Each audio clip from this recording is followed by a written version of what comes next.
Hi, welcome to Real Estate channel. వేదిక పైన ఆసీనులైన పెద్దలందరికీ, వేదిక ముందున్న పెద్దలందరికీ ముందుగా ఒక క్వశ్చన్ అడగాలి మిమ్మల్ని అందరినీ. మీరు తినొచ్చిండ్రా లేదా? అయితే పర్లేదు. ఏం లేదంటే డౌట్ వచ్చింది మళ్ళీ. మీరు నేను కొద్దిగా తిన్నాను.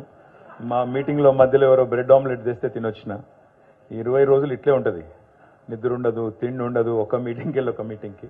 బట్ థ్యాంక్ యూ, అందరికీ కూడా హృదయపూర్వకంగా ధన్యవాదాలు. ఎందుకంటే సహజంగా బిజినెస్ మెన్ ఎవరైనా కూడా, బిజినెస్ మెన్ కానీ బిజినెస్ విమెన్ కానీ, బాహాటంగా ఒక స్టాండ్ తీసుకుని ఫలానా వాళ్ళు గెలవాలి, ఫలానా వాళ్ళు తిరిగి రావాలి అని స్వతహాగా చెప్పరు. కానీ టుడే ఐ హంబ్లీ బో my head in front of all of you. నా శిరస్సు వంచి మీ అందరికీ ధన్యవాదాలు. ఎందుకంటే it takes a lot of guts to come out as a business man and say that ఫలానా వారు గెలవాలి అని చెప్పడానికి చాలా ధైర్యం కావాలి. మాట్లాడిన ప్రతి ఒక్కరికి, విచ్చేసి సంఘీభావం తెలిపిన ప్రతి ఒక్కరికి ఎట్లుంటుందంటే, పరీక్షలు వచ్చినప్పుడు మీకు తెలుసు, సరిగ్గా మొదలు ఇయర్ అంతా సరిగ్గా చదవకపోతే ఏం చేస్తాము, లాస్ట్ 1-2 days నైట్ అవుట్ చేసి చదువుతారు పిల్లలు. అంటే రాత్రి అంతా మేల్కొని కష్టపడి కింద మీద పడి చదువుతూ ఉంటారు.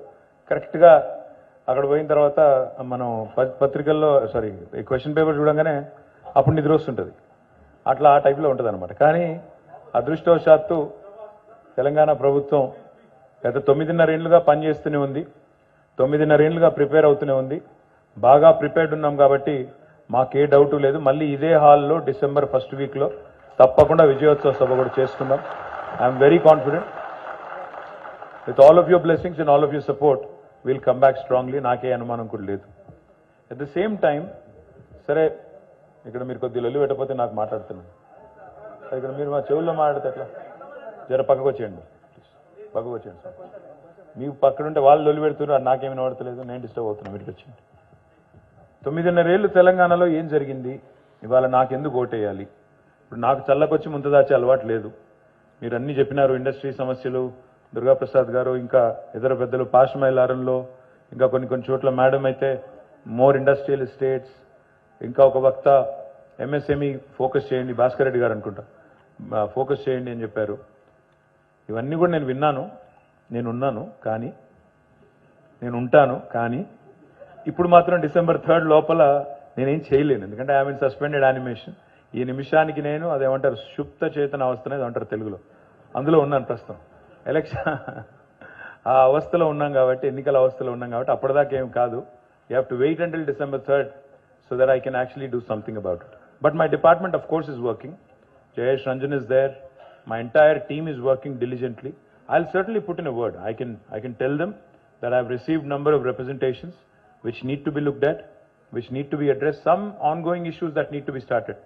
ఒక మాట ఏం చెప్పారంటే, ఎఫ్లూయెంట్ ట్రీట్మెంట్ ప్లాంట్ మీరు శంకుస్థాపన చేశారు, ఇంకా ప్రారంభం కాలేదన్నారు పాశమైలారంలో. అట్లాంటివన్నీ కూడా I assure you fully that I'll sort it out. I'm actually just a text away. Most of the times I just receive a text and I act on it.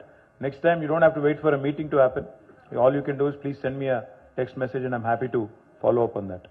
అయితే ఇక్కడికి ఈరోజు వచ్చింది నేను ఒక రాజకీయ నాయకుడిగా మీ మద్దతు కోరడానికి, మా పార్టీకి, మా ప్రభుత్వానికి, మరి మా పార్టీకి ఎందుకు ఓటేయాలి, ఎందుకు ఓటేస్తే మీకు వచ్చేది ఏంటి, తద్వారా మేము మళ్ళీ గెలిచి మళ్ళీ అది సేవ చేయాలనే ఒక ఆలోచనతో ఇక్కడికి వచ్చాం. I want to address 2-3 issues. ఒకటి, 9.5 ఏళ్ళు ఇందాక సార్ చెప్పినట్టు, నిజంగా చెప్పాలంటే 9.5 ఏళ్ళ కిందగా చూడడానికి లేదు. Any non Telugu speakers here? काफी सारे लोग हैं क्या? तो बीच बीच में मैं हिंदी बोल लेता हूँ साहब, थोड़ा पूरा तेलुगु में थोड़ा मिक्स करके बोल लेता हूँ. हैदराबाद का हूँ तो बोल ले सकता हूँ. तो अगर आप पिछले 9.5 साल देखेंगे, कोई ना 9.5 సంవత్సరాలు చూస్తే, నిజానికి we could not work the entire time, 9.5 years. Because, as a new state, obviously for the first 6 months, it took time to settle in. The Kotta Rashtra. It was not a existing state and it was not like everything was handed on a platter. There are a lot of bifurcation issues, etc. Because ఒక అన్నదమ్ములు వేరు పడితే ఎట్లయితే కొద్దిగా time పడుతుందో settling ఇన్కి, అదే పద్ధతిలో మొదట 6 నెలలు మేము కూడా కొంచెం చిన్న చిక్కులు చికాకులు, స్టేట్ ఫైనాన్సెస్ అర్థం చేసుకోవడానికి, ఏమేమి చేయొచ్చు ఏమేమి చేయలేము ఇవన్నీ అర్థం చేసుకోవడానికి మొదట 6 నెలలు పోయింది. అదే మాదిరిగా కోవిడ్ వచ్చిన తర్వాత ఇంకా మీకు తెలుసు మొత్తం ప్రపంచం అంతా బాధితులమే, మీరు బాధితులే, మేము బాధితులమే, అందరం బాధితులమే. కాబట్టి 2 years కోవిడ్లో పోయింది. సో నికరంగా చూస్తే ఎన్ని రోజులు పనిచేసినామంటే మళ్ళీ last few months of course మళ్ళీ ఎలక్షన్. కాబట్టి నికరంగా చూస్తే నిజంగా కూడా 6 ఏళ్ళే పనిచేసింది. ఎగ్జాక్ట్గా మాకు దొరికింది ఎంత అంటే 6 ఏళ్ళు. మరి 6 ఏళ్లలో తెలంగాణ ప్రభుత్వం కేసీఆర్ గారి నాయకత్వం ఏం చేసింది? For about 5-10 minutes I request you, మీరు పారిశ్రామికవేత్తలు, మీరు వివిధ పారిశ్రామిక వాడల ప్రతినిధులు అనేది మర్చిపోండి. కేవలం ఒక తెలంగాణ సిటిజన్గా, తెలంగాణ బిడ్డగా, తెలంగాణ సిటిజన్గా ఒక 10 నిమిషాలు ఆలోచించండి. సరిగ్గా 10 నిమిషాలు. నేను మిమ్మల్ని కోరేది ఏమంటే, ఒక తెలంగాణ బిడ్డగా, తెలంగాణ సిటిజన్గా ఆలోచించినప్పుడు, తెలంగాణ పౌరుడిగా ఆలోచించినప్పుడు మీకు స్పష్టంగా అర్థమయ్యేటి కొన్ని ఉంటాయి. ఈ ప్రభుత్వం వచ్చినాడు ఎన్ని అనుమానాలు ఉండేటి. ప్రభుత్వం వచ్చినాడు కేసీఆర్ గారి మీద, టీఆర్ఎస్ అనే పార్టీ మీద ఎన్నో అనుమానాలు, ఎన్నో అపోహలు. వీళ్ళు వస్తే గొడవలు అవుతాయంట, వీళ్ళు వస్తే హైదరాబాద్లో ఎవరు పెట్టుబడులు పెట్టరంట, అసలు తెలంగాణ ఏర్పడితే కరెంటు ఉండదంట, అసలు తెలంగాణ ఏర్పడ్డ తర్వాత పంచాయతీలు పెట్టుకోవడం తప్ప తెల్లారి నుంచి అసలు గవర్నెన్స్ ఉంటుందా, అసలు వీళ్ళకు ఒక ఉద్యమ పార్టీ ఆందోళనలు చేసి రాష్ట్రం తెచ్చిన పార్టీ, మరి వీళ్ళకి పరిపాలన చేతనవుతుందా? ఇన్ని అనుమానాలు మా మీద. నన్ను ఒక ఫ్రెండ్ డైరెక్ట్గా అడిగింది, ఒక అమ్మాయి, షీ వాజ్ అన్ ఇండస్ట్రియలిస్ట్. ఒకసారి ఇట్లాగే ఏదో ఒక మీటింగ్ పెడితే, it was a dinner meeting, డైరెక్ట్గా వచ్చి నాకు కొంత పరిచయం ఉంది కాబట్టి చనువు తీసుకుని అడిగింది, ఏంటి మీరు 50,000 మంది వచ్చి ఏదో మొత్తం మార్చ్ చేసి మొత్తం ఇక్కడ ఉండే ఆంధ్ర వాళ్ళ ప్రాపర్టీస్ అన్ని తీసేసుకుంటారంట కదా, అందరిని లాగేసుకుంటారంట కదా, తరిమేస్తారంట కదా అని అడిగింది. నేను ఎవరు చెప్పారు మీకు అన్నాను. ఏం లేదు, వాట్సాప్లో వచ్చింది అంది. అయినా వాట్సాప్లో వచ్చినాయని చదివేస్తే, వాట్సాప్లో వచ్చినాయని నమ్మేస్తే చాలా కష్టం తల్లి, అట్లాంటివి ఏమీ లేవు. మా సీఎం గారు స్పష్టంగా చెప్పారు, మా నాయకుడు స్పష్టంగా చెప్తున్నాడు, ఇది స్టేట్ ఫైట్, స్ట్రీట్ ఫైట్ కాదు, వీధి పోరాటం కాదు, మాకు వైలెన్స్ అనేది మేము చేసేది కాదు, మాకు ఆసక్తి లేదు అట్లాంటి సబ్జెక్టు, ఎలాంటి పంచాయతీలు కూడా ఉండవు. మేము ప్రజలకు ఇచ్చిన ప్రామిసెస్, తెలంగాణ ఉద్యమ సమయంలో 14 ఏళ్ల పాటు we have made several promises. ఈ తెలంగాణ వస్తే ఈ లాభం జరుగుతుంది, ఆ లాభం జరుగుతుంది అంటూ చెప్పినవన్నీ, వాటి అమలు కోసం పనిచేయడానికి మాకు ఒక రోజుల్లో 24 గంటలు ఉంటే కూడా సరిపోదు, మేము ఎక్కడ పెట్టుకుంటాం, కెలికి పంచాయతీలు పెట్టుకునే అవసరం మాకు లేదు అని చెప్తే కూడా చాలామంది నమ్మలేదు. 2014లో I held a meeting in Taj కృష్ణలో ఆ రోజు చాలా ఇండస్ట్రియల్ గ్రూప్స్ వచ్చినాయి, ఐటీ వాళ్ళు వచ్చారు, చాలామంది మిగతా వాళ్ళు వచ్చారు. I told them that day, I said, మీరు you have to wait for 1 year, Hyderabad will rock again, Hyderabad will do really well. మీరు పొరపాటున కూడా 1 ఎకరం భూమి ఉన్నా, 1/2 ఎకరం ఉన్నా, 100 గజాలు ఉన్నా అమ్మకండి. ఎందుకంటే ఎవరెవరో చెప్తున్నారు భూముల విలువలు పడిపోతాయని, రంగారెడ్డిలో, హైదరాబాద్లో రకరకాల దుష్ప్రచారాలు చేస్తున్నారు, దయచేసి మీరు ఎవరు నమ్మకండి అని చెప్పారు. ఇన్ని అనుమానాల మధ్యన, ఇన్ని అపోహల మధ్యన మన ప్రయాణం ప్రారంభమైంది 2014 జూన్ 2 నాడు.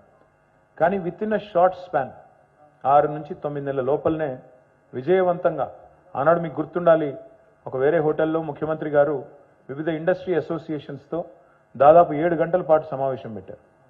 ఆల్ డిఫరెంట్ ఆర్గనైజేషన్స్ వచ్చి సీఎం గారు వరుసగా 7 hours కూర్చున్నారు. కూర్చున్న తర్వాత మాకందరికీ పిలిచి, ఆఫీసర్లందరినీ, మినిస్టర్స్ అందరినీ పిలిచి చెప్పారు, today I felt very sad as a chief minister, as a head of the state, felt very sad. నేను అడిగాను ఇండస్ట్రీ అసోసియేషన్స్ అన్నింటినీ, అందులో రిప్రజెంటేటివ్స్ని, what is the plight of timely clearances, time bound clearances ఇస్తున్నారా అని అడిగాను. సరైన ఆన్సర్ రాలేదు. ఎన్ని రోజుల్లో పర్మిషన్ వస్తుంది అంటే, దైవాధీనం, వాళ్ళ దయ మన ప్రాప్తం అన్నట్టు మాట్లాడారు. ఇండస్ట్రియల్ అలాట్మెంట్స్, ఇన్ఫ్రాస్ట్రక్చరు, వాటికి సంబంధించి పరిస్థితి ఏంటని అడిగితే సరైన సమాధానం, సంతృప్తికరమైన సమాధానం రాలేదు. సో పవర్ సిచ్యువేషన్ అయితే చెప్పాల్సిన అవసరం లేదు, చాలా పెథటిక్ ఉంది పవరు. 2 రోజులు పవర్ హాలిడేలు ఉంటే ఎట్లా, 3 రోజులు పవర్ హాలిడేలు ఉంటే ఎట్లా పరిశ్రమ నడుస్తుంది, ఎట్లా కార్మికులు వాళ్ళు 3 పూటలా తినే పరిస్థితి ఉంటుంది. ఎందుకంటే హ్యాండ్ టు మౌత్ బతుకుతారు, రెక్కాడితే కానీ డొక్కాడదు. కాబట్టి ఎట్లా బతుకుతారు?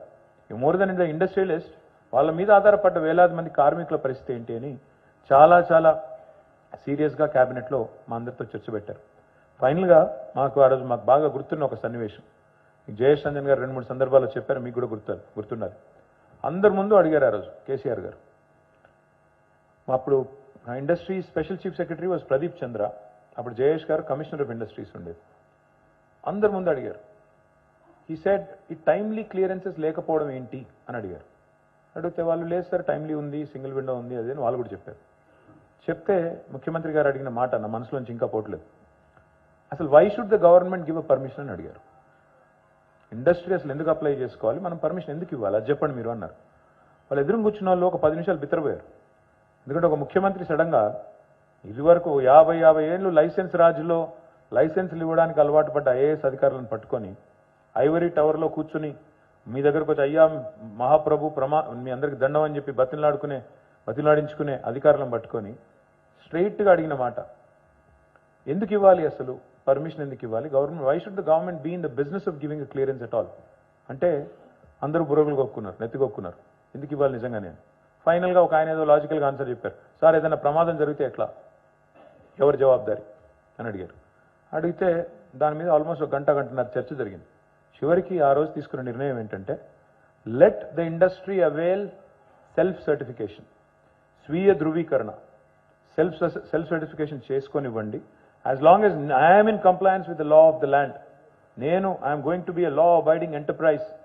If the industry can actually self certify and start construction, of course ఒక కంప్లైన్స్ కోసం రెగ్యులేటరీ పర్పసెస్ కోసం ఒక పర్మిషన్ కూడా ఇవ్వండి, కానీ అది కూడా టైం బౌండ్ ఇవ్వండి, 15 రోజులు ఇవ్వండి, ఇవ్వకపోతే 16 రోజు ఆటోమేటిక్ అప్రూవల్. అట్లా వచ్చింది ఇప్పుడు మీరు చెప్పిన టీఎస్ఐ పాస్.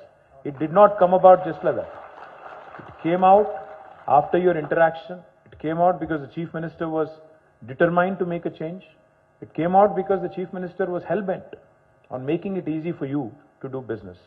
వాస్తవం ఏంటి అంటే ఒక తెలంగాణ బిడ్డగా ఆలోచించమని చెప్పింది ఏంటంటే ఇవాళ పవర్ సప్లై బాగైందా లేదా అంటే చిన్నపిల్లల్ని అడిగినా చెప్తారు. కానీ తమాషా ఏంటంటే memory is a funny thing. జ్ఞాపక శక్తి అనేది చాలా మనిషికి మతిమరుపు అనేది ఇట్స్ ఇంట్రెస్టింగ్ థింగ్. ఎట్లా అంటారా, అప్పుడప్పుడు మనకు అది మంచిది. ఎందుకంటే మన ఇంట్లో మన దగ్గర వాళ్ళు ఎవరో పెద్దవాళ్ళు ఎవరైనా చనిపోతే for us to move on in life మర్చిపోలేకపోతే అదే జ్ఞాపకాల్లో బతికితే జీవితం ముందుకు పోదు. But at the same time చాలా విషయాలు మనం మర్చిపోతాం కొంత టైం అయిన తర్వాత. ఉదాహరణకి పవర్ క్రైసిస్ ఎంత తీవ్రంగా ఉండేదో హైదరాబాద్లో కానీ తెలంగాణలో కానీ మర్చిపోయాం కన్వీనియంట్గా. చాలామంది they take it for granted. చాలామంది గత అనుభవం లేని వాళ్ళు ఏమనుకుంటారంటే ఏముంది ఇప్పుడు కొత్తగా కరెంట్ ఇచ్చేదేముంది, వస్తానే ఉంది కదా, వీళ్ళు ఇచ్చేది ఏంటి, ఇట్లా ఉంటుంది అనమాట థింకింగ్. మీకు ఉదాహరణకు చెప్తాను మీకు. నేను అక్కడక్కడ మేము 24/7 పవర్ సప్లై అని చెప్పినప్పుడు I keep getting messages in social media. నాకు మెసేజ్ చాలామంది టాంట్ చేస్తూ పంపుతుంటారు. 10 నిమిషాలు కరెంటు పోగానే ఆవేశంగా, ఇదేనా నువ్వు చెప్పిన బంగారు తెలంగాణ, ఇదేనా నువ్వు చెప్పిన 24 గంటల కరెంటు, పోయి 10 నిమిషాలైంది పండుకోలేకపోతే ఏం చేస్తున్నావా అంటే నాకు అర్థం కాదు. ఓకే అంటే 10 ఏళ్ల కిందటనేమో 10 గంటలు కరెంటు పోతే అడిగినోడు లేడు, పట్టించుకున్నోడు లేడు మీరు అడిగినా. ఇవాళ 10 నిమిషాలు పోతే తిడుతున్నారు అంటే ఎంత బాగా అలవాటు పడ్డారు. ఆ అలవాటులోంచి 10 నిమిషాలు పోతే కూడా బర్దాస్త్ చేయలేని పరిస్థితి వచ్చిందంటే అప్పుడప్పుడు సంతోషం అవుతుంది, దుఃఖం కూడా అవుతుంది.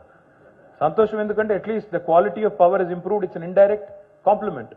బట్ దుఃఖం ఎక్కడ అవుతుందంటే గతం అంత వేగంగా మర్చిపోతే ఎట్లా, how can you take it for granted. ఇప్పుడు నిన్నగాక మొన్న కర్ణాటక డిప్యూటీ చీఫ్ మినిస్టర్ వచ్చి ఆయన ఏం చెప్పారు, పాపం ఆయన వీళ్ళు తీసుకొచ్చిన వాళ్ళు పాపం సరిగా ఆలోచన చేయలేదు, స్క్రిప్ట్ ఇవ్వలేదు. వచ్చి ఆయన ఏం చేసిండు, మా నెత్తి మీద పాలు పోసిపోయిండు. వికారాబాద్ జిల్లాకు వచ్చిండు, రైతుల మీటింగ్, అక్కడ రైతులందరూ వస్తే వాళ్ళందరికీ చెప్తున్నాడు ఆయన 5 గంటల కరెంట్ ఇస్తున్నాం కర్ణాటకలో అంటున్నాడు. కింద వీళ్ళందరూ బుర్రలు కొట్టుకుంటున్నారు. ఈయన కూడా బాబు ఇక్కడ 24 గంటల కరెంట్ ఇచ్చి రాష్ట్రానికి వచ్చి 5 గంటల కరెంట్ ఇస్తున్నా అని చెప్తున్నాడు, as if it's a big deal అని చెప్పి వీళ్ళు నవ్వుతున్నారు కింద. ఆయనకు అర్థం కావట్లేదు, బాగా మాట్లాడావు అని చెప్పి ఇంకా మళ్ళీ పంపించారు. మళ్ళీ రానిట్లేదు ఆయన ఇక్కడికి, ఇంకా మళ్ళీ వస్తే కొంప ముంచుతాడని అక్కడి నుంచి అక్కడే పంపించేసినారు. పాయింట్ ఏంటంటే ఇవాళ నేను ఇందాక ఇప్పుడు ఇండియా టుడేలో ఒక షోకి పోయి వచ్చిన వాళ్ళని అదే అడిగాను నేను. ఇప్పుడు I'm not a fool to think I'm going to be in power forever. Nobody is here forever, we know that. మనం భూమి మీదకి వచ్చిందే ఎక్స్పైరీ డేట్తో వస్తాం. ఎప్పుడో అందరం పోవాల్సిందే. కాకపోతే మనం ఏదో పర్మనెంట్గా బతుకుతాం అన్నంత పోజులు కొడుతూ బతుకుతాం, కానీ ఎవరం బతుకం. Nobody is here forever. కాకపోతే రోజు బతికే స్టైల్ ఎట్లుంటుందంటే శాశ్వతం మనం ఇక్కడ దానికి పనికి మాలిన పంచాయతీలు పెట్టుకొని, ఈగో ప్రాబ్లంలు పెట్టుకొని, కొన్నిసార్లు మాటలు బంద్ చేసి దోస్తులతోని చుట్టాలతోని ఆ టైప్లో బతికేస్తుంటాం ఏదో పర్మనెంట్గా వచ్చినట్టు. వాస్తవం ఏంటి, nobody is here for ever కొన్ని రోజులకి. అందులో అధికారం ఇంకా షార్ట్. ఎవ్వరు కూడా అధికారంలో పర్మనెంట్గా ఉండరు. పెద్ద వాళ్ళే పోయారు ఈ దేశంలో.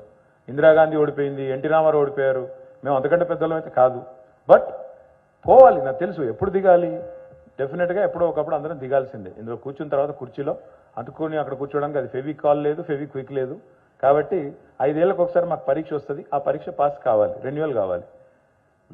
When should people think of an alternative? ఎప్పుడు, ఏ సందర్భంలో? మాకంటే మెరుగైన పరిపాలన నమూనా ఎవరైనా ఆవిష్కరించినా, లేదా ఈ దేశంలో ఇంకో రాష్ట్రంలోనో వాళ్ళు if they have done better, they should bring that example here. ఇది చూసారా, వీళ్ళకంటే బెటర్ చేశాము కాబట్టి మాకు అవకాశం ఇవ్వండి అని చెప్పాలి. లేదా దే షుడ్ అట్లీస్ట్ సే వీళ్ళు ఫలానా రంగంలో ఫెయిల్ అయ్యారు కాబట్టి మాకు అవకాశం ఇవ్వండి అని చెప్పాలి. ఈరోజు ఏం జరుగుతుంది తెలంగాణలో? Let me quickly encapsulate what has happened in the last 9.5 years. Happy to share with you, 1,14,000 rupees was Telangana's per capita income. తలసరి ఆదాయం తెలంగాణది 1,14,000 రూపాయలు 2014లో. ఈరోజు భారతదేశంలోనే అత్యధిక తలసరి ఆదాయం కలిగిన రాష్ట్రంగా, నెంబర్ 1 రాష్ట్రంగా తెలంగాణ 3,17,000 రూపాయలతో అగ్రభాగానికి వచ్చింది. ఇదేదో ఈజీగా అయిపోయే పని, దీనిలో ఏముంది అని ఎవరైనా అంటే, అది ఎవరున్నా అయ్యేది కదా అని ఎవరైనా అనుకుంటే, మరి ఎవరున్నా అయ్యేది ఉంటే ఇదివరకు కూడా కావాలి కదా. ఇప్పుడు పవర్ ప్రాబ్లం సాల్వ్ చేయడం అంత ఈజీ అవుతే, ఎలక్ట్రిసిటీ క్రైసిస్ని నివారించడం అంత చాలా ఈజీ, చాలా అయిపోయింది, ఆటోమేటిక్గా అయిపోయింది, చూమంతరంటే అయిపోయింది అంటే, మరి 65 ఏళ్ళు ఎందుకు కాలేదు? ఆ ప్రాబ్లం ఎందుకు సాల్వ్ కాలేదు? Why did it remain a challenge? Drinking water, హైదరాబాద్లో కొన్ని ప్రాంతాల్లో 14 రోజులకు ఒకసారి నీళ్ళు వచ్చే పరిస్థితి. 14 రోజులకు ఒకసారి. కుత్బుల్లాపూర్ ఆ ప్రాంతంలో, నిజాంపేట ఆ ప్రాంతంలో 14 డేస్కి ఒకసారి వచ్చేది. ఇవాళ కనీసం ఆల్టర్నేట్ డే వస్తుంది. ఆల్టర్నేట్ డే కనీసం 1.5 hour వస్తుంది. కానీ మా డ్రీము, మా ఆశయం అది కాదు, మీకు ఆల్టర్నేట్ డే నీళ్లు తాగించడం కాదు. నేను చాలాసార్లు చెప్తా ఉంటాను, మీరు చూసింది ట్రైలర్ మాత్రమే, ఇంకా సినిమా ముందుందని చెప్తా ఉంటాను నేను. ఈ 9.5 years మీరు చూసింది కొంతే, ఇంకా ఆలోచన చాలా పెద్దది మాది. మేము ఊహించే హైదరాబాద్, మేము ఊహించే తెలంగాణ ఎట్లాంటిది అంటే, కేసీఆర్ గారు చెప్పే తెలంగాణ ఎట్లాంటిది అంటే, ఆల్టర్నేట్ డే వాటర్ సప్లై ఉండే తెలంగాణ కాదు, 24 గంటలు నీళ్ళు ఇచ్చే రోజు నేను మీకు తప్పకుండా పరిచయం చేస్తాను, మీరు చూస్తారు. I promise you this. It is a dream of mind, a personal dream of mind. ఎందుకంటే నాకు కొన్ని అనుభవాలు అట్లా ఉన్నాయి. నేను దావోస్కి వెళ్ళినప్పుడు మొట్టమొదటిసారి ఆ జ్యూరిక్లో హోటల్లో దించారు. జనరల్గా హోటల్కి పోగానే ఏం చేస్తాం మనం? ఫ్రెష్ అయ్యి ఆడ వాటర్ బాటిల్ ఏడుందని ఎత్తుకుంటాం. ఆడ వాటర్ బాటిల్ దొరకలేదు. ఇదేం బాధరా, వీడు ఇది కూడా అమ్ముతున్నాడా ఏందని చెప్పి ఫ్రిడ్జ్లో చూసిన. ఫ్రిడ్జ్లో ఆల్కహాల్ ఉంది తప్ప వాటర్ లేదు. ఇది ఎక్కడ బాధ అని చెప్పి, నీళ్లు దొరకలేవు, ఏం చేయాలని చెప్పి అటు ఇటు చూసి వాడికి ఫోన్ చేసిన. అయ్యా మరి వాటర్ బాటిల్ లేదు, ఇదేంద్రా మీరు వాటర్ బాటిల్ పెట్టకపోతే ఎట్లా అంటే, ఏమన్నాడు తెలుసా? Sir please go to your bathroom, అక్కడ గ్లాస్ ఉంది, ట్యాప్ వాటర్ నీళ్ళు తాగమన్నాడు. నేను బాత్రూమ్ నీళ్ళు తాగడం ఏంటి దరిద్రం కానీ. పోయిన లోపలికి పోయి చూస్తే అక్కడ ఒక చిన్న కార్డు పెట్టింది. తర్వాత ట్వీట్ కూడా చేశాను ఆ రోజు. దాని పేరు జ్యూరీ వాటర్. జ్యూరీ వాటర్ అంటే ఇది మా జ్యూరిక్లోని స్ప్రింగ్ వాటర్. ఇది ఇక్కడ ఉండే నీళ్ళని సాఫ్ చేసి మీకు ఏదైతే మీరు బాత్రూంలో స్నానం చేయడానికి వాడుకునే నీళ్ళునే దీన్నే తాగొచ్చు, అంత శుద్ధమైన వాటర్ ఇస్తున్నాం మీకు, this is portable drinking water అని చెప్పింది.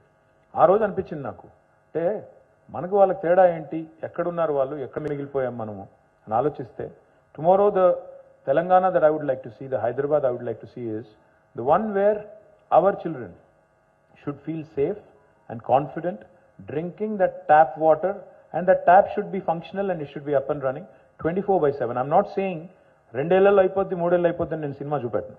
ఓట్ల కోసం అట్లా అబద్ధాలు చెప్పాల్సిన అవసరం లేదు. It will happen, but it might take some time. కొద్దిగా ఒక 5-6 ఏళ్ళు పట్టొచ్చు, బట్ ఐ ప్రామిస్ యూ ఇది తప్పకుండా చేసి పరిచయం చేసే బాధ్యత నేను తీసుకుంటాను. అదే మాదిరిగా డ్రింకింగ్ వాటర్ బాగైంది, కరెంటు బాగైంది. ఇవాళ తెలంగాణలో మీరు చూస్తే ఇండస్ట్రీ ప్రాస్పర్ అయ్యిందా లేదా, భూముల ధరలు పెరిగాయా లేదా నాకు మీరు చెప్పాల్సిన అవసరం లేదు, మీకే తెలుసు. 2014లో భూముల ధరలు ఏంటి, ఇవ్వాలేంటి? ఇండస్ట్రీ ఢమాలన్నారు, భూముల ధరలు ఢమాలన్నారు, మొత్తం అన్ని పోతాయన్నారు, ఇండస్ట్రీ ఎత్తిపోతుందన్నారు. Today I'm proud to share with you, even in October when I was already one leg into elections, I was working on bringing a Karnataka company here. Karnataka నుంచి కేన్స్ అనే ఒక కంపెనీ, మైసూర్ బేస్డ్ కంపెనీ, వాళ్ళని కర్ణాటక ప్రభుత్వం వాళ్ళకి ఒక హామీ ఇచ్చింది. కొత్త ప్రభుత్వం, కాంగ్రెస్ ప్రభుత్వం వచ్చిన తర్వాత హామీ ఇచ్చింది, 4 వారాల్లో ల్యాండ్ అలాట్ చేస్తామని చెప్పారు. It's 3,000 crore investment. They are into OSAT and packaging, electronics మ్యానుఫ్యాక్చరింగ్లో ఉన్నారు వాళ్ళు. ఇట్స్ 12,000 crore మార్కెట్ క్యాప్ ఉన్న కంపెనీ, అది పెద్ద company, Mysore based company, run by gentlemen called Ramesh and his wife Sarita Ramesh. వాళ్ళు 4 వారాల్లో ఇస్తామని చెప్పి 4 వారాల్లో ఇవ్వలేదు ల్యాండ్. అప్పటికి 6 వారాలు దాటింది. నాకు తెలిసింది, తెలంగాణ మా టీం చెప్పాను, అరే ఇదేదో ఉంది కేన్స్ అనే కంపెనీ, చాలా ఇంట్రెస్టింగ్ కంపెనీ ఉంది, why don't we reach out, why don't we talk to them. మా వాళ్ళు వెళ్ళారు, సైలెంట్గా మాట్లాడి నా దగ్గర తీసుకొచ్చారు. తీసుకొచ్చిన తర్వాత ఆయనని నేను ఐ థింక్ సెప్టెంబర్ ఎండ్లో కలిస్తే ఆయన అన్నారు, సార్ నేను మైసూరులో ఉండాలి రేపు, మళ్ళీ ఇప్పుడే గవర్నమెంట్ వచ్చిందాడా, మరి ఇప్పుడే వచ్చి మళ్ళీ నేను అక్కడ నుంచి వాళ్ళతో ఒక ఎంఓయూ చేసుకున్నాను. సరే వాళ్ళు ఎంఓయూ వాళ్ళు ఫుల్ఫిల్ చేయలేదు, వచ్చిన ఆబ్లిగేషన్ వాళ్ళు ఫుల్ఫిల్ చేయలేదు, నేను క్యాన్సిల్ చేసుకోవచ్చు, కానీ అక్కడ కూడా వ్యాపారం చేయాలి కదా, కాబట్టి ఒక మాట వాళ్ళకి చెప్పిన తర్వాత మీరు అనౌన్స్ ఎదురు పోయి చెప్పొస్తాను మర్యాదకి అంటే. నేను అన్నాను, మరి మీరు పోతే మళ్ళీ వాళ్ళు పట్టేసుకుంటారు సార్, పట్టేసుకొని లేదు లేదు లేదు నేనే ఇస్తాను, ఎక్కడ పోవద్దని చెప్పి మీకు మళ్ళీ ఫెన్స్ వేసేస్తారు, వద్దు సార్ అన్న. అంటే ఈసారి లేదండి నాకు ఆ ధైర్యం ఉంది, నేను వెళ్ళి మాట్లాడతానని చెప్పి అక్కడికి వెళ్ళి మంత్రి గారితో మాట్లాడాడు. మంత్రి గారు అన్నారంట ఆయనతో, అట్లెట్లా పోతారు మీరు, తెలంగాణకి ఎట్లా పోతారు, పోకూడదు కదా అంటే. మరి సరే మీరు ల్యాండ్ ఇవ్వండి, ఇప్పటికైనా ఒక 10 days టైం ఇస్తాను, ల్యాండ్ ఇవ్వండి, నేను పోను అని చెప్పాడు. 15 రోజులు అయింది, ల్యాండ్ రాలేదు. నాకు ఫోన్ చేశారు, సార్ నేను ఇంకా రెడీ ఉన్నాను, వస్తాను, అనౌన్స్ చేస్తానని. వచ్చి ఇక్కడ అనౌన్స్ చేస్తే అక్టోబర్ 3, 4 అనౌన్స్ చేసినట్టున్నాము. ఎందుకంటే మాకు తెలుసు అప్పటికే కోడ్ ఏదో వస్తుందని తెలుసు, కాబట్టి ఒక 2 రోజుల ముందు అనౌన్స్ చేశాము. చేసి ఆయనకు ఆ రోజు నేను ఇచ్చిన మాట, 10 daysలో మీకు ల్యాండ్ ఇస్తాను అంటే ఎక్కడ కావాలని అడిగాను. ఫాక్స్కాన్ ఎదురుగా కొంగర్ కాలంలో అక్కడే కావాలన్నాడు ఆయన. ఫాక్స్కాన్ కడుతున్నారు, నాకు అక్కడనే కావాలన్నాడు. మా ఎండీని అడిగితే నరసింహారెడ్డిని, అందులో పంచాయతీలు ఉన్నాయి సార్, అందులో 5-6 రైతులు కొట్లాడుతున్నారు, మా భూమి అంటాడు. ఇట్లా లాభం లేదు, ఆయన వచ్చేదే 6 వారాలు అక్కడ ఇయ్యట్లేదని ఇక్కడికి వస్తున్నాడు, మళ్ళీ నువ్వు కూడా అదే పని చేస్తే ఇక్కడ నుంచి కూడా పోయి ఇంకొకడికి పోతాడు. 10 రోజుల్లో ల్యాండ్ ఇవ్వాలి, ఏం చేస్తావో చెయ్యి నాకు తెలియదు, 10 రోజుల్లో ఇచ్చి తీరాలి అంటే 10th day ల్యాండ్ ఇచ్చాము. 24th October రోజు they broke ground while I was in election. ఇక్కడ నేను ఎలక్షన్ కొట్లాడుతున్నా, ఆ భూమి పూజ కూడా నేను పోలేదు, ఎందుకంటే మోడల్ కోడ్ ఆఫ్ కాండక్ట్ ఉంది కాబట్టి పోలేదు. కానీ 24 అక్టోబర్ నాడు కూడా మేము ఇక్కడ ఒకవైపు ఎలక్షన్లో మళ్ళీ గెలవాలి, ఏమేం చేయాలో ఇవన్నీ చేస్తూనే, ప్రచారం చేసుకుంటూనే, అక్కడ కూడా మానిటర్ చేస్తూ, ఇంకా కూడా ఇండస్ట్రియల్ డిపార్ట్మెంట్ని కానీ యాక్టివిటీని కానీ ఎక్కడ కూడా టెంపో పడకుండా ఆ పని కూడా చేస్తూ ఉన్నాం.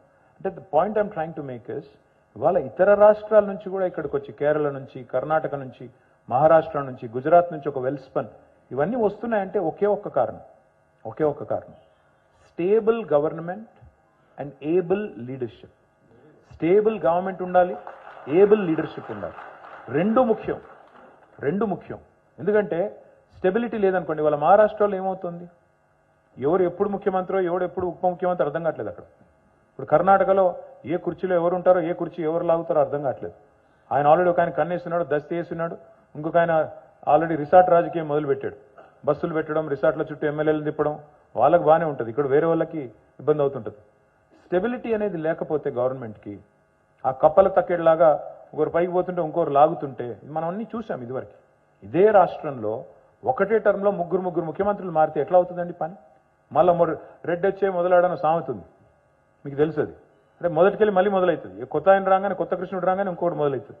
అట్లా మళ్ళీ అనవసరంగా స్టెబిలిటీ అనేది లేకపోతే మాత్రం దెబ్బ డెఫినెట్గా తినేది అందరికంటే ముందు పారిశ్రామిక రంగం, డెఫినెట్గా అందరికంటే ముందు దెబ్బ తినేది మన రాష్ట్రం. ఓవరాల్గా రాష్ట్ర అభివృద్ధి కూడా కుంటుపడుతుంది. రెండవది ఏబుల్ లీడర్షిప్. ఏంటి ఏబుల్ లీడర్షిప్ అంటే, ఇప్పుడు మా ప్రభుత్వంలో కేసీఆర్ గారు మీతో 7 గంటలు కూర్చున్న తర్వాత మీలాగానే రియల్ ఎస్టేట్ వాళ్ళతో కూడా ఒక 5-6 గంటలు కూర్చున్నారు. ఒక్కటే రోజు కూర్చున్న తర్వాత అదే సాయంత్రం, ఇక్కడ కొంతమంది రియల్ ఎస్టేట్లో ఉన్న వాళ్ళు కూడా ఉండొచ్చు, ఒక్కటే రోజు 6 జీవోలు ఇచ్చారు, ఒక్కటే రోజు, విత్ ఇన్ నో టైం. ఎందుకంటే ఆయన డిసిషన్ తీసుకున్నారు, క్యాబినెట్కి చెప్పారు, వెంటనే గవర్నమెంట్ ఆర్డర్స్ వర్ ఇష్యూడ్. అదే రేపటి రోజున వేరే వాళ్ళు ఎవరైనా వస్తే, వాళ్ళు ఏదైనా నిర్ణయం తీసుకోవాలి అంటే వాళ్ళకి ఆ స్వాతంత్రం ఉంటుందా? ఢిల్లీని కన్సల్ట్ చేయకుండా, ఢిల్లీలో ఉండే పెద్దలకు చెప్పకుండా, ఢిల్లీ పర్మిషన్ తీసుకోకుండా, ఢిల్లీ అప్రూవల్ తీసుకోకుండా పనులు జరుగుతాయా?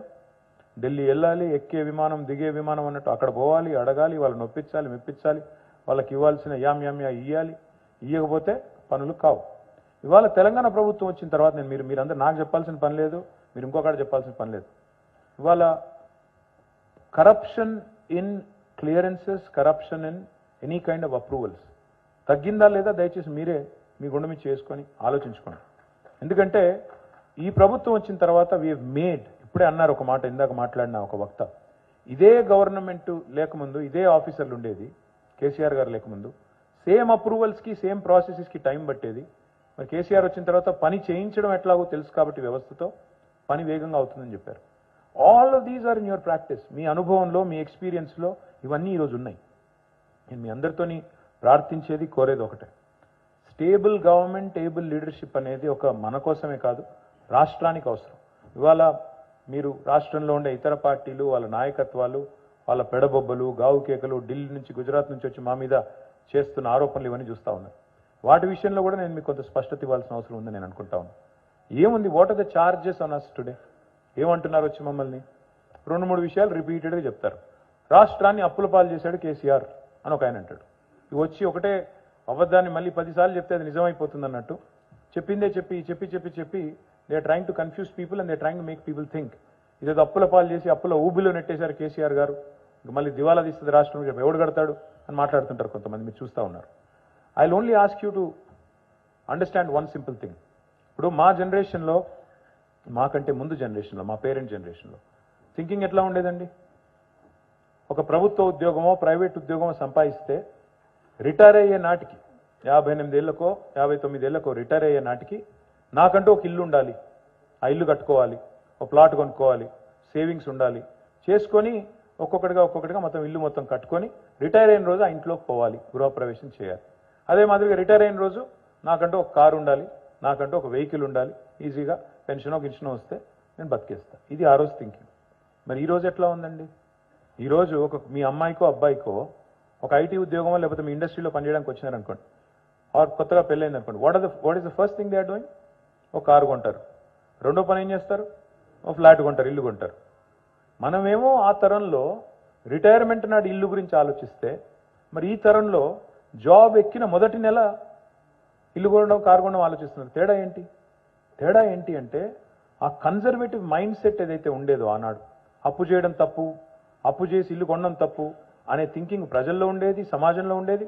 ఇన్స్టిట్యూషన్స్ కూడా ఆనాడు లోన్స్ ఇచ్చేది కాదు, అంత నమ్మి ఇచ్చేది కాదు. అబ్బో ఇవ్వాలంటేనే, లోన్ ఇవ్వాలంటేనే పెద్ద కథ. అట్లాంటిది ఈ రోజు ఎట్లా ఉంది? మీరు వద్దన్న ఫోన్లు చేసి లోన్లు ఇస్తామంటున్నారు.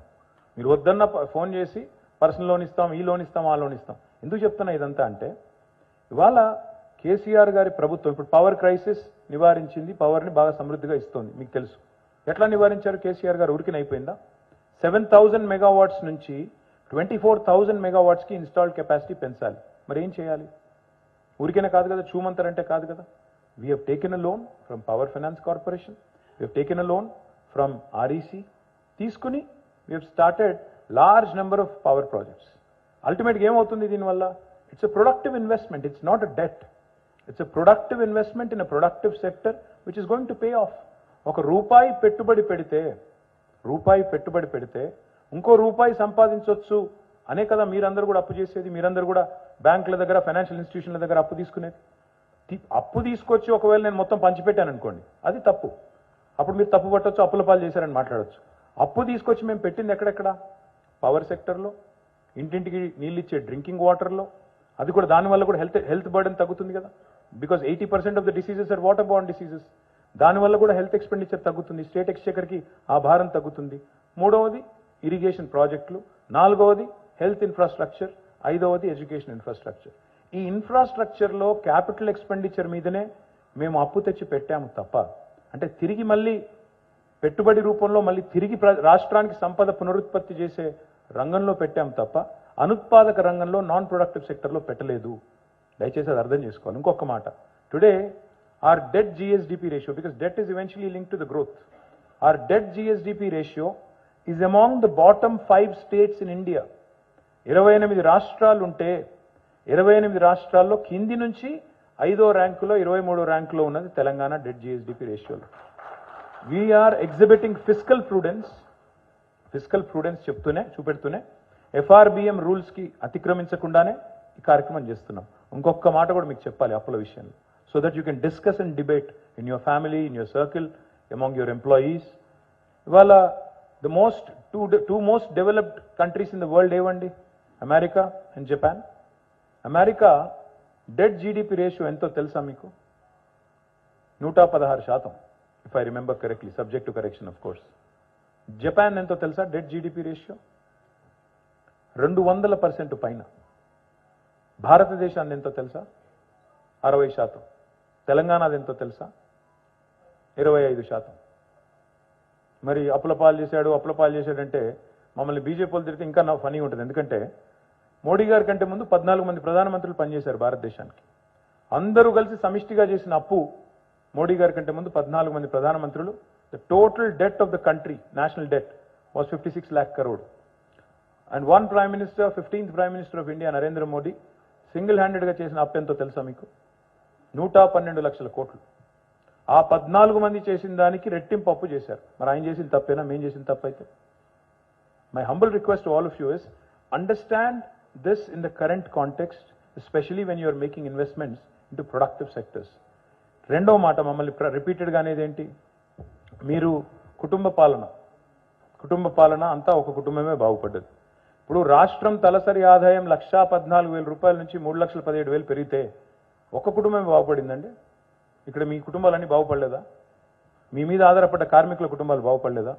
కేవలం ఒక కేసీఆర్ గారి కుటుంబమే బంగారు కుటుంబం అయింది, మిగతా ఎవరు కాలేదు. అది మా మీద ఛార్జ్. అర్థం ఉందా అందులో ఏమన్నా? ఇప్పుడు మేము నిజంగానే మొత్తం దోచేసుకొని ఇప్పుడు వచ్చిన ప్రతి ఒక్కరు తిరుగుతాడు ఢిల్లీ నుంచి, కేసీఆర్ అవినీతి పరుడు, కేసీఆర్ ఇది, కేసీఆర్ అది. మరి 9.5 ఏళ్ళ నుంచి మీరేం చేస్తున్నారు? అన్ని ఇన్స్టిట్యూషన్స్ ఉన్నాయి కదా మీ చేతుల్లోనే. నిజంగానే మేము తప్పు చేసింటే why are you not going after us? Why are you not taking action? ఊరికే వచ్చి నోటికొచ్చినట్టు మాట్లాడమేనా? నోటికొచ్చినట్టు మాట్లాడి ఒక అబద్ధాన్ని 100 సార్లు చెప్తే నిజమవుతుందనే సామెతను పట్టుకొని ఎన్నిసార్లు రిపీట్ చేస్తే అంత మంచిదని వచ్చిన ప్రతిసారి అదే సొల్లు పురాణమా? కొత్తదని చెప్పరా? తెలంగాణకి ఏం చేశారో ఒక్కటి చెప్పరు. తెలంగాణకు మీరు ఏం చేశారు, ఎందుకు ఓటేయాలంటే చెప్పే పరిస్థితి లేదు. కేవలం కేసీఆర్ని తిడితే 4 ఓట్లు వస్తాయి, కేసీఆర్ని ఇన్సల్ట్ చేయాలి. If we have done something wrong, you think Modi will spare us? ఆయన మమ్మల్ని వదిలిపెడతాడా? ఆయన ఎట్లా జుట్టు చేతిలో పట్టుకొని ఎవరెవరిని ఎట్లా చేయాలో అట్లా చేసే మనిషి ఆయన. వదిలిపెడతాడు ఆయన? ఇవాళ విచిత్రం ఏంటంటే రాహుల్ గాంధీ గారు వచ్చి మేము మోడీ కలిసిపోయామంటాడు. మీరు మోడీ ఆ పవర్, మా బీజేపీకి బీ టీము. మేము ఇప్పుడు మా పార్టీ పుట్టింది 2001లో, 23 ఏళ్ళు అయింది. 4 ఎలక్షన్లు కొట్లాడడం. This will be our 5th general election. In 4 elections we had only alliances twice. ఒకసారి 2004లో కాంగ్రెస్తో, 2009లో టీడీపీతో, 2014లో ఒంటరిగా కొట్లాడాం, 2018లో ఒంటరిగా కొట్లాడాం, ఇప్పుడు కూడా ఒంటరిగా కొట్లాడుతున్నాం. మేము జీవితంలో ఎన్నడూ బీజేపీతో శాసనసభ ఎన్నికలు, పార్లమెంట్ ఎన్నికలు కాదు, స్థానిక సంస్థల ఎన్నికల్లో కూడా పొత్తు పెట్టుకోలేదు. మరి మమ్మల్ని యుక్తగానే జాయింట్ వేసి ఏమంటారు? కవిత గారిని అరెస్ట్ చేయలేదు కాబట్టి మీరు ఒకటైపోయారు. మరి సోనియా గాంధీ గారి మీద విచారణ జరుగుతుంది, ఆమెను కూడా అరెస్ట్ చేయలేదు కదా. ఈడీ విచారణ సోనియా గాంధీ మీద కూడా జరుగుతుంది, ఆమెను కూడా అరెస్ట్ చేయలేదు. రాహుల్ గాంధీ గారి మీద విచారణ జరుగుతుంది, ఉनको भी అరెస్ట్ नहीं करे तो उन्होंने भी दोनों मिलके क्या दोनों मिल गए? అంటే ఏది పడితే అది బట్టగాల్చి మీదేసుడే ఉరుకుడే. అంటే ఇది ఎట్లా అయిపోయిందంటే అబద్ధం అనేది నిజం అనేది కడప దాటే లోపల అబద్ధం అంతా ఊరంతా తిరిగి వస్తుందంట. ఈ వాట్సాప్లో ఆ దిక్కుమాలిన సోషల్ మీడియా వచ్చిన తర్వాత ఏది నిజమో ఏది అబద్ధమో, ఇదిగో పులి అంటే అదిగో తోక, దున్నపోతి నిందని ఒక ఆయన అంటే జున్నుపాలదే అని ఇంకో ఆయన అంటాడు. ఎవరు నాయన దున్నపోతి ఈయనదరా అని చెప్పేవాడే లేకుండా పోయాడు. అంటే unfortunately what has happened is, సరే మేము కూడా దాన్ని ఖండించాలి, ఎప్పటికప్పుడు మేము కూడా చెప్పాలి. కానీ ఎంత చెప్పినా అబద్ధం, నేను చెప్పాను కదా, అబద్ధం ట్రావెల్ చేసినంత ఫాస్ట్గా, రూమర్స్ ట్రావెల్ చేసినంత ఫాస్ట్గా నిజం చెప్తే కూడా ఎక్కదు. నెగిటివ్ అనేది చాలా ఫాస్ట్గా పోతుంది. ఇప్పుడు సుధీర్ రెడ్డి కాదు మంచోడు కాదు అని నేను చెప్తే ఫాస్ట్గా పోతుంది. చాలా మంచోడు, గొప్పవాడు, తెలంగాణ ఉద్యమంలో పనిచేశాడు అంటే దానికి పెద్ద గిరాకీ లేదు. అదే సుధీర్ అన్న 100 కోట్లు దోచిండు అని అన్నాను, అబ్బో సుధీర్ రెడ్డి అంట 100 కోట్లు దోచేసిండంట. ఇది దేశం. ఇంకా విచిత్రమైన పరిస్థితి కూడా తయారైందండి. ఇప్పుడు ఎట్లా ఉందంటే, ఒకరు అంటారు Rythu Bandhu పెద్దవాళ్ళకే ఇస్తున్నారంటారు. Rythu Bandhu, my humble request you, ఇది కూడా ఒకటి జరుగుతూ ఉంది. నాకు 2 ఎకరాలు ఉంది, నాకు సంవత్సరానికి 20,000 రూపాయలు వస్తుంది ఇన్వెస్ట్మెంట్. సుధీర్ రెడ్డికి 10 ఎకరాలు ఉంది, ఆయనకు 1,00,000 రూపాయలు వస్తుంది. నాకు వచ్చిన 20,000 మీద సంతోషం లేదు, ఆయనకు వచ్చిన దాని మీద ఏడుపు ఎక్కువ ఉంది. ఇదేం దరిద్రం? నీకున్న కాడికి నీకు వస్తుంది, ఆయనకున్న కాడికి ఆయనకు వస్తుంది. సరే, నేను అర్థం చేసుకోగలను, మరీ డబ్బులు ఉన్న వాళ్ళకి ఎందుకు ఇస్తున్నారు? Okay, maybe we should trim it. Maybe 5 ఎకరాలకో 4 ఎకరాలకో తగ్గించాలి. అది కూడా తప్పకుండా ఈసారి గవర్నమెంట్లోకి వచ్చినాక అది కూడా ఆలోచన చేస్తాం. I promise you. అది కూడా ఉంది మీ మనసులో, నాకు తెలుసు. అదేవిధంగా ఇంకా ఏమంటారు మమ్మల్ని ఈ మధ్యన వచ్చిన వాళ్ళు వీళ్ళు తిట్టేది? ఇంకేమున్నాయనా తిట్టేది మమ్మల్ని? ఈ మధ్యన ఇదోటి, ఇక్కడ ఇంజనీర్లు కాబట్టి మీరందరూ కాళేశ్వరం మునిగిపోయింది ఒక ఆయన అంటాడు. కాళేశ్వరం మునిగిపోయింది మొత్తం 1,00,000 కోట్ల నాశనం చేశాడు కేసీఆర్. ఇంజనీర్ కానోడికి అప్ప చెప్తే ఇట్లే ఉంటుంది అని ఒక ఆయన అంటాడు. You should understand what Kaleshwaram is. ఇక్కడ మీరందరూ చదువుకున్న వాళ్ళు, విద్యావంతులు కాబట్టి మీకు చెప్తా ఉన్నా, దయచేసి ఒక్కటి సావధానంగా వినండి. What is Kaleshwaram? అసలు ఏంటి కాళేశ్వరం అంటే? ప్రాజెక్ట్ ఏంటిది? కాళేశ్వరం అంటే ఒక బరాజా, ఒక రిజర్వాయరా, ఒక పంప్ హౌజా, ఒక చిన్న కెనాలా? ఏంటి కాళేశ్వరం? కాళేశ్వరం అంటే 21 పంప్ హౌజులు, 22 రిజర్వాయర్లు, 100 కిలోమీటర్ల గ్రావిటీ టనల్స్. కాళేశ్వరం అంటే 1000 కిలోమీటర్ల కెనాల్లు, 147 టీఎంసీల సామర్థ్యం గల రిజర్వాయర్లు. ఒక్క బరాజ్ కాదు, 4 బరాజ్లు. దిస్ ఇస్ కాళేశ్వరం స్థూలంగా.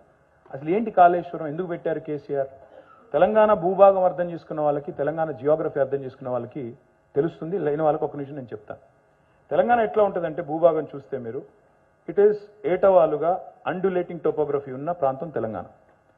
నదులు 2, ఒకవైపు సౌత్లో కృష్ణా ఉంటుంది, నార్త్లో మనకి గోదావరి ఉంటుంది. తుంగభద్ర, ఇంకా ఇతర చిన్న చిన్న మాంజీరా లాంటి చిన్న చిన్న నదులు కూడా ఉన్నాయి. Main rivers are Krishna and Godavari. నదులు కింది నుంచి ప్రవహిస్తున్నాయి, భూభాగం పైన ఉంది. నది ఇక్కడ ఉంటే భూభాగం పైన ఉంది. నీళ్లు రావాలి కెనాళ్ళ ద్వారా అంటే వేరే మార్గం లేదు. నీళ్లు ఎత్తిపోయడం తప్ప, లిఫ్ట్ చేయడం తప్ప ఇంకో మార్గమే లేదు. లేదా గ్రావిటీ ద్వారా టనల్స్ తవ్వాలి. మరి 100 కిలోమీటర్ల టనల్స్ తవ్వితే ఎంత ఖర్చు అవుతుందో మీకు తెలుసు. లిఫ్ట్ చేస్తే దానికి ప్రత్యామ్నాయంగా ఎంత అవుతుందో మీకు ఐడియా ఉంది. మీరు అందరూ కూడా, I'm sure most of your engineers. KCR ఏం చేశారు? ఆనాడు కాంగ్రెస్ ప్రభుత్వంలో original design was Pranahita Chevella అని పెట్టారు. ప్రాణహిత చేవెళ్ళ ప్రాజెక్ట్ కాన్సెప్ట్ ఏంటంటే, తుమ్మిడిహెట్టి అనే ప్రాంతంలో, సిర్పూర్ కాగజ్ నగర్ నియోజకవర్గంలో, ఆదిలాబాద్ జిల్లాలో ఆనాడు, ఇప్పుడు మంచిర్యాల జిల్లాలో ఉంది. అక్కడ నీళ్లు ట్యాప్ చేసి, అక్కడి నుంచి నీళ్లు లిఫ్ట్ చేసి 100 కిలోమీటర్లు, దాదాపు 300 కిలోమీటర్లు చేవెళ్ళ దాకా తీసుకొని రావాలి. కానీ సిస్టమ్ ఎట్లా డిజైన్ చేశారు? అక్కడ నుంచి ఇక్కడ దాకా కెనాల్స్ ఓకే అన్నారు, పంప్ హౌస్లు ఓకే అన్నారు, కానీ ఒక్కటంటే ఒక రిజర్వాయర్ కూడా ప్లాన్ చేయలేదు. ఇప్పుడు కామన్ సెన్స్ ఏం చెప్తుంది మీకు? మీకు ఇంట్లో 1.5 గంట వాటర్ వస్తుంది, ఏం చేస్తాం మనం? ఉన్న కుండలు బిందెలు అన్నీ నింపుకుంటాం కదా, మళ్ళీ రేపు వస్తుందో రాదో ఏందో సంగతి అని చెప్పి నింపుకొని పెట్టుకుంటాం కదా, కన్వెన్షనల్ విజ్డమ్ అది. గోదావరిలో ఫ్లడ్ వచ్చినప్పుడు ఏం చేయాలి ప్రభుత్వం? నీళ్లు ఒడిసి పట్టి పంప్ చేసి ఎన్ని రిజర్వాయర్లలో నింపి పెట్టుకుంటే అంత మంచిది కదా. మేము అదే చేశాము. ఏం చేశాము? తుమ్మిడిహెట్టి దగ్గర నీటి లభ్యత తక్కువ ఉంది, ముంపు మహారాష్ట్రలో ఉంది. తుమ్మిడిహెట్టి దగ్గర రిజర్వాయర్ కడితే, బరాజ్ కడితే, ముంపు మహారాష్ట్రలో ఉండి ఇంటర్ స్టేట్ డిస్ప్యూట్ వచ్చి ఆ project would not have taken off. ఎందుకంటే మహారాష్ట్ర ఒప్పుకోదు, ముంపు మా దగ్గర ఉంటే నేను ఎట్లా ఒప్పుకుంటానని దేవేంద్ర ఫడ్నవీస్ గారు అంటే, ఆనాడు నీటి లభ్యత, వాటర్ అవైలబిలిటీ ఎక్కువగా ఉన్న ఇంకో పాయింట్ చూసి, గోదావరి ప్రాణహితాల సంగమం ఎక్కడైతే అవుతుందో మేడిగడ్డ దగ్గర, అక్కడ ప్లాన్ చేసి, ముంపు అనేది ఛత్తీస్గఢ్లో కానీ మహారాష్ట్రలో కానీ లేకుండా చేసి, మనం we have shifted it to Medigadda. Medigadda is at about 82 meters above sea level. Just for your reference, Hyderabad is at 535 meters above sea level. అక్కడి నుంచి మనం వాటర్ మల్టిపుల్ స్టేజెస్ లిఫ్ట్ ద్వారా లిఫ్ట్ చేస్తున్నాం, 21 పంప్ హౌస్ల ద్వారా. ఒక దశ, ఇంకో దశ, ఇంకో దశ, multi stage lift irrigation system. It is the world's largest lift irrigation system by the way. ఒక్క టీఎంసీ ఒరిజినల్గా ఆనాడు వాళ్ళు డిజైన్ చేసింది, కాంగ్రెస్ వాళ్ళు 1 టీఎంసీ నీళ్లు లిఫ్ట్ చేయడానికి డిజైన్ చేశారు. 1 టీఎంసీ అంటే just so that you know, మన Hussain Sagar capacity is 1 TMC. రోజుకి 1 టీఎంసీ లిఫ్ట్ చేసే కెపాసిటీతో original Pranahita was designed. KCR గారు వచ్చిన తర్వాత ఏం చేశారంటే దాన్ని మేడిగడ్డకు షిఫ్ట్ చేశారు. రిజర్వాయర్లు లేకపోతే రిజర్వాయర్లు 147 టీఎంసీల రిజర్వాయర్లు, మల్లన్న సాగర్, కొండపోచమ్మ సాగర్, రంగనాయక్ సాగర్, మలకపేట రిజర్వాయరు, గంధమల్ల, బస్వాపూరు, గౌరవెల్లి, ఒక 21-22 రిజర్వాయర్లు యాడ్ చేశారు. దాంతోపాటు మళ్ళీ అక్కడి నుంచి ఇక్కడికి వరకు మొత్తంగా చూసినట్టయితే హియర్ ఇస్ ఎన్షోర్డ్ మల్టిపుల్ స్టేజెస్లో lifting from 82 meters all the way to 618 meters at Kondapochamma. అంటే హైదరాబాద్ నెత్తి మీద కుండ పెట్టినట్టే కొండపోచమ్మ సాగర్ అంటే. లిటరల్లీ అక్కడ నుంచి హైదరాబాద్కి ఎప్పుడు కావాలంటే అప్పుడు అక్కడ ఒక బటన్ నొక్కితే మనం నీళ్లు ఎప్పుడు కావాలంటే అప్పుడు తాగునీరు తెచ్చుకోవచ్చు. ఆ స్థాయిలో బై గ్రావిటీ తెచ్చుకోవచ్చు. ఆ స్థాయిలో డిజైన్ చేశారు కేసీఆర్ గారు. ఆబ్వియస్లీ ఏం జరుగుతుంది? మీరు ఒరిజినల్ స్కీమ్ ఏమో 40,000 కోట్లు 2005లో, 1 టీఎంసీ కెపాసిటీ, 40,000 కోట్లు ఒరిజినల్ ఎస్టిమేటు, అందులో ఒక్క రిజర్వాయర్ లేదు. ఇది ఆనాటి పరిస్థితి. మరి కేసీఆర్ గారు వచ్చిన తర్వాత రీడిజైన్ చేసిన ప్రాజెక్టు, దాని పేరు కాళేశ్వరం అని పెట్టాము. ఏం చేశాము? 147 టీఎంసీలు అంటే 147 హుస్సేన్ సాగర్లు యాడ్ చేశాం డిఫరెంట్ ప్లేసెస్లో. దానికి ల్యాండ్ కావాలి కదా, భూసేకరణ చేయాలి కదా, ఖర్చు అవుతుంది కదా, కన్స్ట్రక్షన్ చేయాలి కదా, మొత్తం డ్యామ్ కట్టాలి, అది చేశాము. పంప్ హౌజులు కట్టాము, పంపింగ్ కెపాసిటీ పెంచాము. ఎందుకంటే 1 టీఎంసీ బదులు 2 టీఎంసీలు తీసుకోవాలి, రోజుకు 2 టీఎంసీలు తీసుకోవాలని చెప్పి 2 టీఎంసీలు తీసుకున్నాం. మరి 2005కి 2014-15కి 10 ఏళ్ళు కాస్ట్ పెరగదా? ఇన్ని యాడ్ చేసిన తర్వాత 40,000 కోట్ల ప్రాజెక్టు 80,000 కోట్లు అయింది. రాహుల్ గాంధీ వస్తాడు, 80,000 కోట్ల ప్రాజెక్టులో 1,00,000 కోట్ల కుంభకోణం జరిగింది అంటాడు. నేను ఏం చేయాలి? సావాలా? నెత్తి బాదుకోవాలా? ఎక్కడైనా నెత్తిగా గుద్దుకొని చావాలన్న గోడకి? ఏం చెప్పాలి ఆయనకి? No, they are not helping me, sir. They are helping BJP, unfortunately. That's the problem. They are helping BJP set the narrative. ఇంకా విచిత్రం, మేడిగడ్డలో ఏదో జరిగింది అని హడావుడి చేసి పోయారు. It could be an engineering problem. I am not denying it. I will not deny that there is a problem. There is a problem. I can't deny it. కానీ అక్కడ 2 piers కుంగినాయి Medigadda barrage. It is not the first time this has happened in this country. That barrage was built by a reputed agency like L&T. L&T is not any other Tom, Dick or Harry. It's one of the most reputed companies of India, respected across the world. అట్లాంటి company కట్టిన barrage అది. ఆ barrage cost 1,839 కోట్లు. Medigadda barrage cost, ఒక barrage 1,839 కోట్లు, అంటే 2,000 కోట్లు కూడా కాదు. కానీ ఇక్కడున్న ఆయన పోతాడు 1,00,000 కోట్లు కొట్టుకొని పోయినాయి అంటాడు. ఊరి నాయన 1,00,000 కోట్లు ఎక్కడివి, కొట్టుకుపోవడం ఎక్కడిది, ఎత్తుకపోవడం ఏంది, మీ బాధ ఏంది, ఎవరైనా అడుగుదామంటే ఇల్లాజికల్. రాహుల్ గాంధీ గారు పోయారు, ఆయన మహా engineer.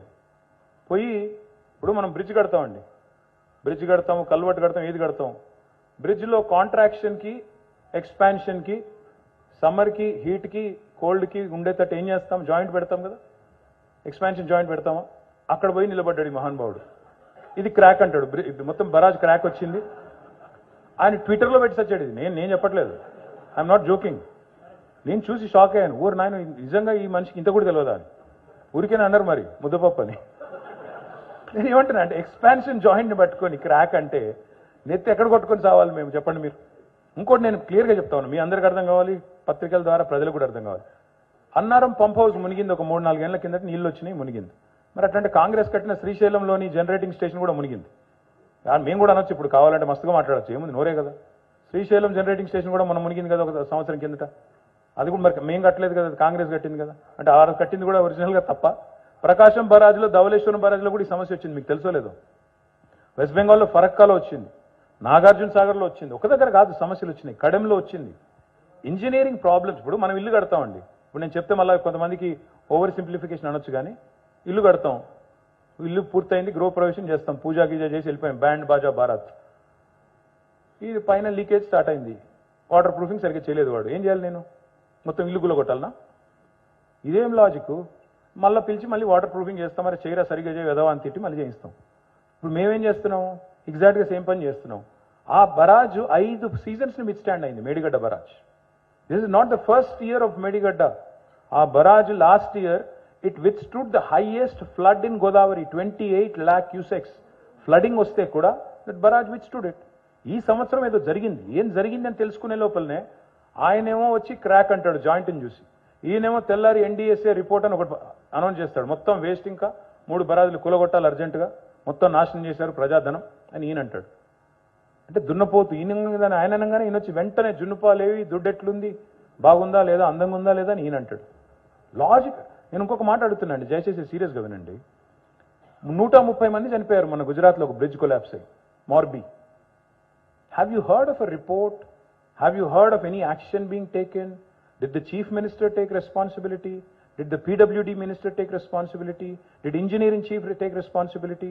Was there a culpable criminal action against the agency? ఎక్కడ తిన్నారా మీరు అసలు ఒక మాట? Any peep in media? సరే మీడియా అంటే ఇంక భయపడుతుంది మోడీ గారికి, మనం ఏం చేస్తాం, కానీ ఒక్క మాట కనీసం ఎక్కడన్నా. 130 మంది చచ్చిపోయిన కాడనేమో కుయ్యలేదు కయ్యలేదు. అక్కడ రాహుల్ గాంధీ పోడు, ఎవడు పోడు. ఇక్కడ మాత్రం కేసీఆర్ని ఈ రాష్ట్రం నుంచి దాటనివ్వద్దు. తెలుసు వాళ్ళకి ఏం జరుగుతుందో. కేసీఆర్ గారు మళ్ళీ 3వ సారి గెలిస్తే ఏం జరుగుతుంది?